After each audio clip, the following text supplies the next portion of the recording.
Et remercier aussi la jardinerie des Tropiques pour toutes les belles plantes que vous voyez là, et le beau décor. Et merci aussi à tous ceux qui ont, par leur participation, Marilyn Monroe et les autres, qui ont animé cette soirée et apportent tout un agrément à cette soirée. Donc c'était d'abord pour vous remercier tous aussi d'être là, les adhérents et puis tous nos invités. Alors, bon, je ne vais pas vous raconter 20 ans de cinéma parce que vous trouverez ça très casse-pied.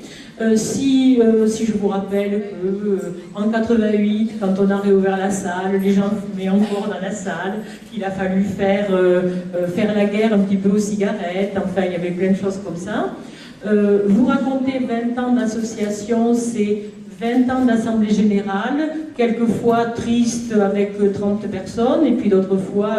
houleuses, agitées, passionnées, violentes même. Bon, on a connu tout ça, c'est 20 ans d'histoire. Mais je crois que je regarde les affiches là qui ont été choisies, et je me dis que bon, ces affiches, elles reflètent bien ce qu'est le cinéma, c'est-à-dire à la fois du divertissement, de la détente, et puis juste à côté, du cinéma d'auteur et des auteurs quelquefois fragiles qu'il faut soutenir, qu'il faut aider, qu'il faut amener vers le public, et c'est pas toujours évident. Donc je me dis que le cinéma c'est tout ça, et que quand on veut séparer finalement le cinéma dit de rapport rentable et puis le cinéma dit d'auteur, pour moi on fait une erreur, parce que je crois que c'est un concept qui doit rester dans son entité complet, et que c'est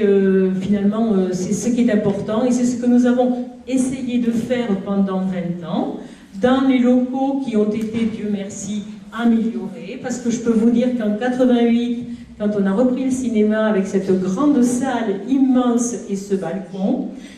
beaucoup de gens nous ont dit, beaucoup de gens ont dit, même quand la mairie a décidé de rénover, on dit oh là là, on ne touche pas à cette salle, elle est belle avec ce balcon, c'est un truc où tous les murotins se sont assis, on ne doit pas y toucher. Et d'un coup, on a tout changé, et aujourd'hui, plus personne ne le regrette. Alors je me dis qu'il y a des moments où il faut peut-être envisager de tout changer, de tout transformer, de repartir à zéro, et peut-être que ce sera le moment maintenant aussi, mais c'est à voir. Je vais maintenant passer la parole à Alain Bouffartig